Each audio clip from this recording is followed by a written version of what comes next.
Welcome again to our channel vision classes by Raju sir. इससे पिछले video में हम लोग एनसीईआरटी के किताब से 1.1 के सभी सवालों को देखे हुए थे। आज हम लोग एक्सरसाइज 1.2 को देखेंगे। इसमें जो भी सवाल होंगे उन सभी सवालों को डील करते हुए हम लोग आगे बढ़ेंगे। एनसीईआरटी बेस लेके चला जा रहा है इसमें। तो सबसे पहला जो है ना हमारा क्वेश्चन को आता है निम्नलिखित संख्याओं का अभाज्य गुणनखंडों से गुणनफल के रूप में व्यक्त कीजिए। आपको गुणनफल निकालना है अभाज्य गुणनखंड विधि से।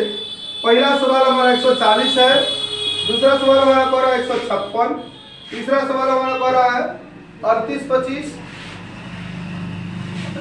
और चौथा सवाल है 5005।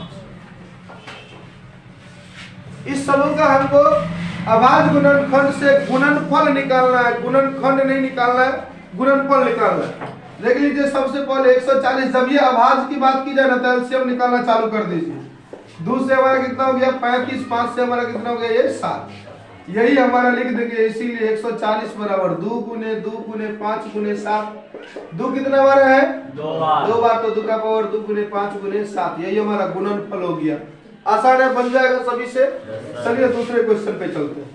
हमारा ये सवाल कहता है 156 अगर 2 से बनाना चालू करें, 2 7 14 2 8 16, 2 से कीजिए तो ये हमारा हो जाएगा 2 3 6 2 9 18, 3 से हमारा ये कितना गया 13। तो इसको लिख सकते हैं 156 बराबर 2 गुने 2 गुने 3 गुने 13, मतलब 2 का स्क्वायर गुने 3 गुने 13। ये हमारा क्या हो गया गुणनफल। इस तरह से आपको मिल जाएगा, आराम से निकाल सकते हैं। 2 सेकंड थोड़ा देख लेते हैं अच्छे से।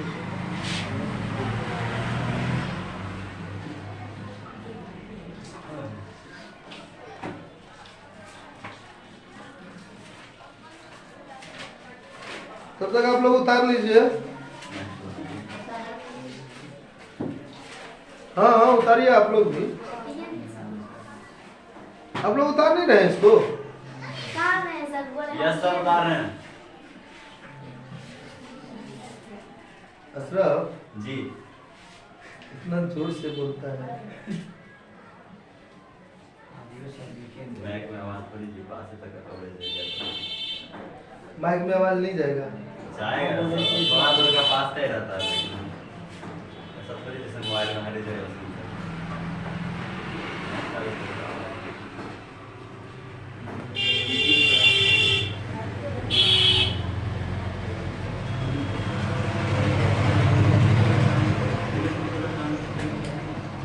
चलिए ध्यान दीजिए। ये हो गया आपका। अगला देखिए 38 25 आपका है हमारा। तो देख लीजिए 2 से तो नहीं लगेगा, सब यही ध्यान दीजिए। 2 से तो इसमें नहीं लगेगा, सभी जान रहे हैं। क्यों 2 से नहीं लगेगा? क्योंकि हम देख रहे हैं कि लास्ट में क्या लिखा हुआ है 5 है। लास्ट में 0 2 4 6 और 8 रहेगा, तभी ये 2 से लगेगा, नहीं तो नहीं लगेगा। 3 से हम लोग ट्राई करके देखते हैं। 8 3 11, 11 2 13 5 18, ये 3 से लग जाएगा। हम लोग 3 से लगाते हैं। 1 3 दूनी 6, 2 बच गया 1, 2 बच गया, 3 7 21, 3 5 15। फिर 3 से लग जाएगा 425, 3 से अब लगेगा 4 2 6 5 11, 3 से नहीं लगेगा, 5 से काट हो जाएगा 5 8 40, 5 25, फिर 5 से कटेगा तो 7 लिखेगा। चूंकि 38 25 इज इक्वल टू 3 गुने 3 गुने 5 गुने 5 गुने 17 हो गया ना, मतलब 3 का स्क्वायर गुने 5 का स्क्वायर गुने 17। यही हमारा आंसर हो गया। अब ध्यान से देखिए, इसको बनाते हैं तो कितना से लगेगा 5, 1 0 0 1 आ गया ना। हाँ अब देखिए इसको हम देखते हैं 2 बार पहले 5 से लग गया है, तो अब सीधे एक ही बार ये 5 के बाद अभाज्य से ही लगेगा, दूसरे से नहीं लगेगा। हम 7 से नहीं कर रहे हैं क्योंकि 7 का वर्ग जो होता है ना और हमेशा 9 पे खत्म होता है, इसीलिए हम नहीं कर रहे हैं।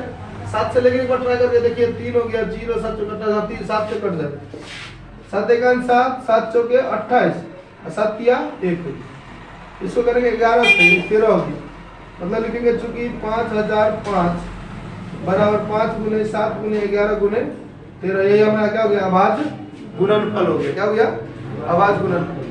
इस तरह से बना सकते हैं सभी आदमी। चलिए तो हम इधर से मिटा दें।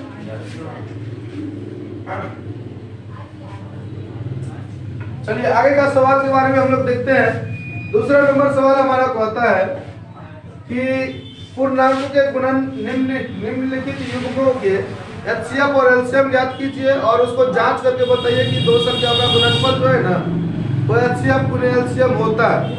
तो ध्यान से देखिए, पहला सवाल हमारा कर रहा है 26 और 91, दूसरा का पहला। इसको एक मिनट के लिए देख लीजिए, उसके बाद आप लोग जो भी कीजिएगा। ये दो संख्याएं दी गई है, इन दोनों संख्याओं का कह रहा है सबसे पहले आवाज गुणनखंड विधि से क्या निकालिए, एलसीएम और एचसीएफ निकालिए।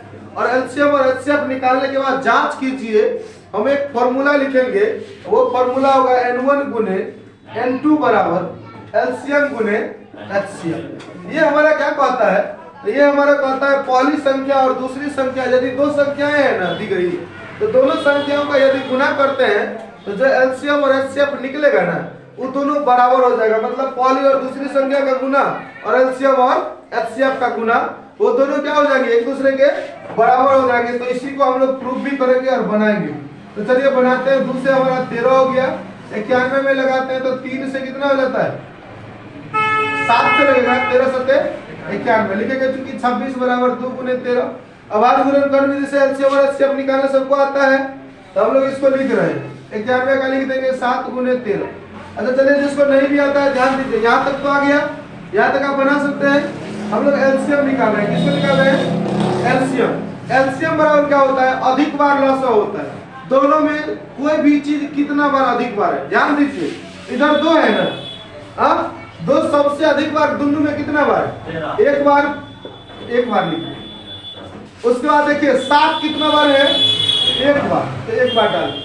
अब 13 को ध्यान से देखिए, ये कितना बार है, तो सभी विद्यार्थी ध्यान देके बोलेंगे सीधे सीधे कि सर 2 बार है 13। क्या बोलेंगे, 2 बार है। लेकिन यहाँ क्या देख रहे हैं कि आपको देखना किसमें एगो में देखिए ज्यादा से ज्यादा कितना बार, दोनों मिला के नहीं बोलना, दोनों मिला के नहीं कि एगो इसमें है एक बार इसमें है तो 2 बार हो गया, ऐसा नहीं बोलना है। एगो 26 में देखिए 13 क्या बार है, एगो 91 में देखिए 13 क्या बार है। जितना बार रहेगा ना, अधिक बार जितना बार रहेगा उतना बार आपको लिखना है। तो अधिक बार कितना बार है, एक ही बार। इसमें भी एक ही बार है, इसमें भी एक ही बार।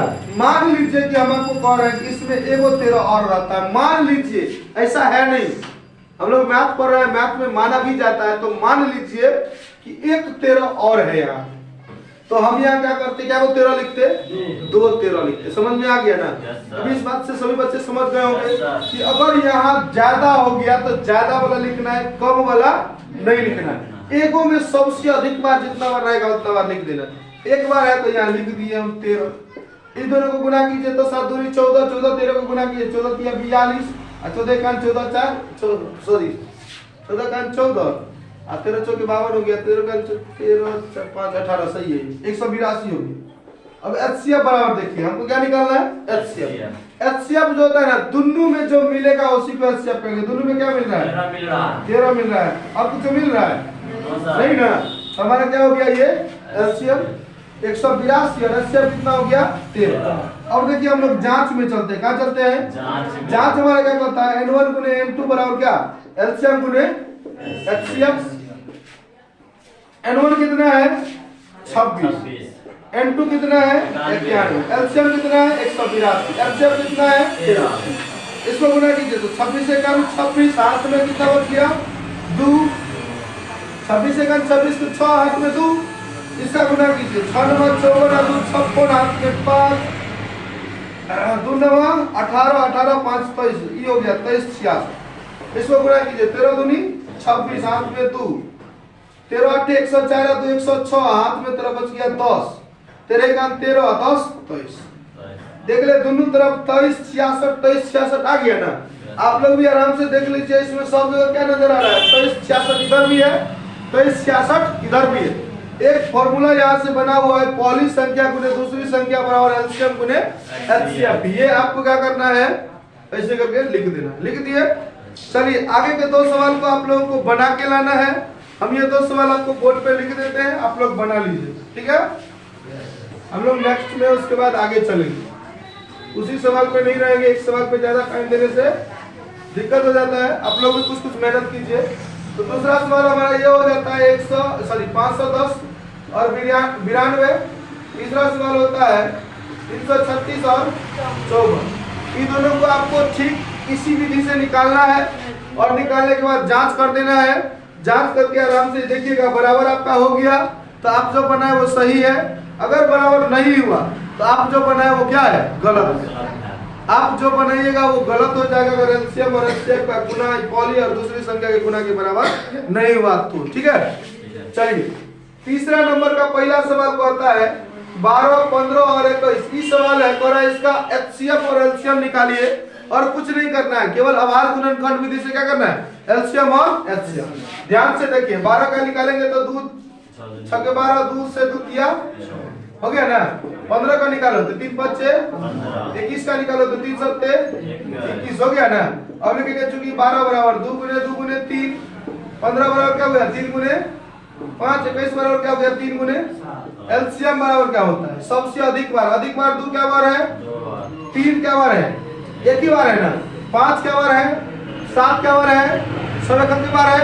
चलिए अब गुना कीजिए इसको, 7 बच्चे 35 दूनी 70, 70 दूनी 140, 140 दूतिया 420, कितना हो गया, एलसीएम निकल गया। हम लोग को क्या निकलना है, एचसीएफ। एचसीएफ मिलने वाला मौसम होता है, तीनों में जो मिल गया वही मौसम। तीनों में देखिए क्या मिल रहा है, एगो 3 ई में भी है ना, एगो 3 पहला वाला में भी है, इसमें भी है और इसमें भी है, तीनों में क्या 3 मिल रहा है। एगो 3 मतलब एचसीएफ हमारा क्या हो गया 3, बन जाएगा ना इसे। इसको उतार लीजिएगा, आप लोग भी स्क्रीनशॉट ले लीजिए और नेक्स्ट का जो भी क्वेश्चंस है वो आपको घर से बना के लाना है। इसको मिटा दे, कितने देर में उतारती है जी,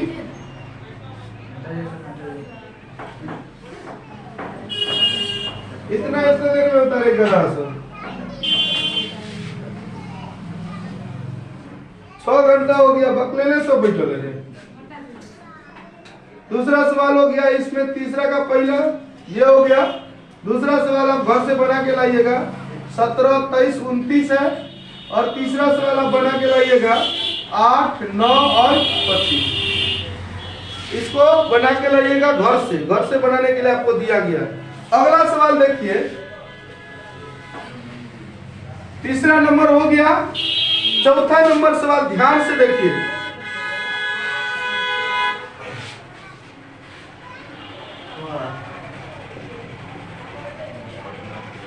चौथा नंबर सवाल आपका एनसीईआरटी का ऐसा दिया होगा, ठीक है ना, ऐसा लिख के लिखा है दिया है।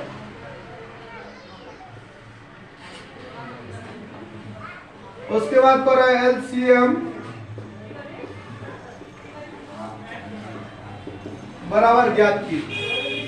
ये क्वेश्चन आपको दिया गया है कि एलसीएम एचसीएफ इतना का एचसीएफ कितना है 9, कह रहा है कि इतना का एलसीएम निकालना है, क्या हो जाएगा। मतलब समझ ले, दो संख्या दे रहे हैं, दोनों संख्या का एचसीएफ कह रहा है 9 दिया हुआ है, आपको उसी दोनों संख्या का क्या निकाल के बताना है, एलसीएम बताना है कि एलसीएम कितना होगा। तो ध्यान से देखिए, चौथा सवाल में हमने क्या कहा था, एक फॉर्मूला बताया हुआ था, n1 गुने n2 बराबर क्या बोला हुआ था, एलसीएम गुने एचसीएम। नहीं तो n1 कितना है, मैं दो संख्या दिया हुआ, पहली संख्या का क्या मान लेते हैं, दूसरी संख्या का क्या मान लेते हैं। ठीक उसी तरह से ये क्या हो गया n1, ये क्या हो गया, तो कोई दिक्कत नहीं है ना n1 n2 पहचानने में। तो देखिए हमारा n1 दिया हुआ और n2 दिया हुआ, n1 आपका कितना दिया हुआ है 306, n2 कितना दिया हुआ है 657। उसमें देख लीजिए या पीछे में एचसीएफ लगा के दे दिया, मतलब क्या हो गया कि n1 और n2 का एचसीएफ आपको कितना दे दिया गया है 9 दे दिया गया। और निकालने के लिए क्या बोल रहा है, एलसीएम को रहा है निकालने। हम जानते हैं चूंकि क्या होता है n1 गुने n2 बराबर एचसीएफ गुने एलसीएम, एचसीएफ गुने एलसीएम। सबका मान रखिए, पहला n1 का है 306, n2 का है 657, एचसीएफ है 9, एलसीएम नहीं पता, इसीलिए एलसीएम बराबर जो एलसीएम या जो निकालेंगे ना जिसका मान उसके साथ रहेगा बट्टा के नीचे में, और जिसका मान नहीं निकाल रहे हैं उसका बट्टा के ऊपर में। ध्यान से देखिए, यहाँ एक सेकंड के लिए 9 के साथ जिसका मान निकालना है वो है, हम जानते हैं निकालना क्या आपका एलसीएम ना, 9 के साथ है एलसीएम, तो एलसीएम वाले में जिसके साथ जो संख्या रहेगा ना वो नीचे में जाएगा और जो रेस्ट संख्या बच जाती है बराबर के एक पार दूसरी तरफ है ना, उसको हम क्या रख देंगे बट्टा के ऊपर में। तो 3 से भाग दीजिए, 3 तिया 9, 3 एकान 3, 0 106 हो गया ना। फिर 3 से काटिए तो क्या बच जाएगा, कटेगा 6 5 11 7 18, सही है। 3 दूनी 6, इससे काटिए तो 3 एकान 3, 3 नमा 27। आपको गुना करना है बाबू, इतना इतना 102 और 219 को गुना करके बताइए तो तेजी में गुना कीजिए।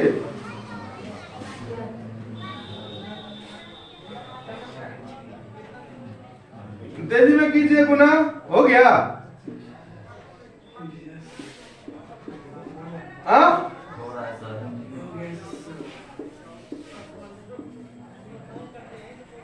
22,338 आया सर जी।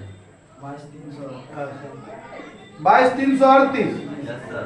मतलब आपका आंसर क्या हो गया 22,300, मतलब 22,338 आपका क्या हो गया एलसीएम लिख देंगे तो एलसीएम अर्थात 900 बराबर कितना हो गया 22,338 हो गया। चलिए हम लोग देखते हैं नेक्स्ट वाले में। नेक्स्ट हमारा क्या कहता है 5वां क्वेश्चन।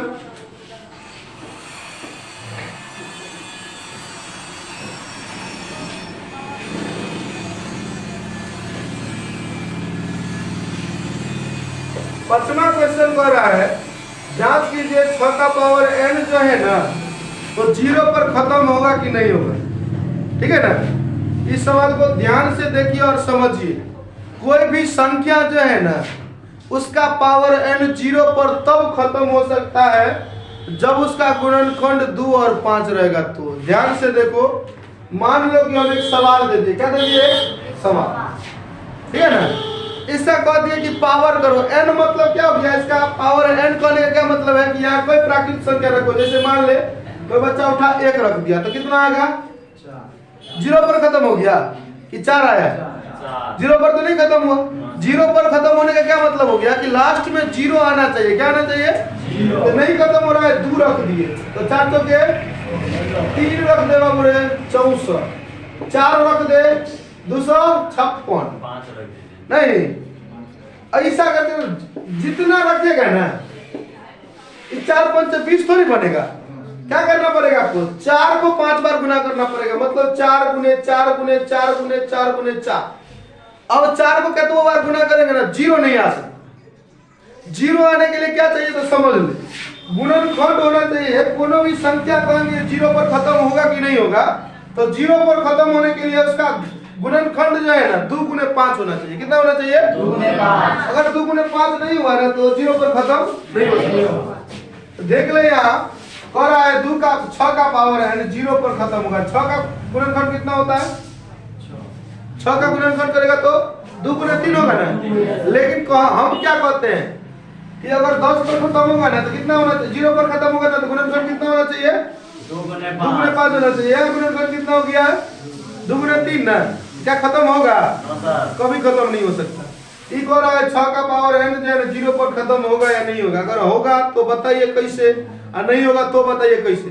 तो नहीं होगा सबसे पहले बता देना है, क्यों नहीं होगा कैसे नहीं होगा, क्योंकि हम जानते हैं कि 6 का गुणनफल कितना होता है 2 गुने 3। लेकिन अंक 0 पर खत्म होगा कोई भी संख्या या अंक का पावर मतलब कितना भी देंगे, प्राकृतिक संख्या अगर रखते चलेंगे चाहे 0 रखे 1 रखे 2 रखे 3 4 5, वैसे 0 नहीं रखना है। प्राकृतिक संख्या कर रहा है, प्राकृतिक संख्या में 0 नहीं आती है, पूर्ण संख्या में 0 आता है। तो यहाँ कितना भी रखते चल जाए ना 0 पर खत्म नहीं हो सकता। समझ में आया ना, 0 पर खत्म होने के लिए क्या गुणनखंड होना चाहिए 2 गुने 5 होना चाहिए। तो हम जानते हैं 2 गुने 5 नहीं है इसका गुणनखंड, इसीलिए कितना पर 0 पर समाप्त नहीं होगा।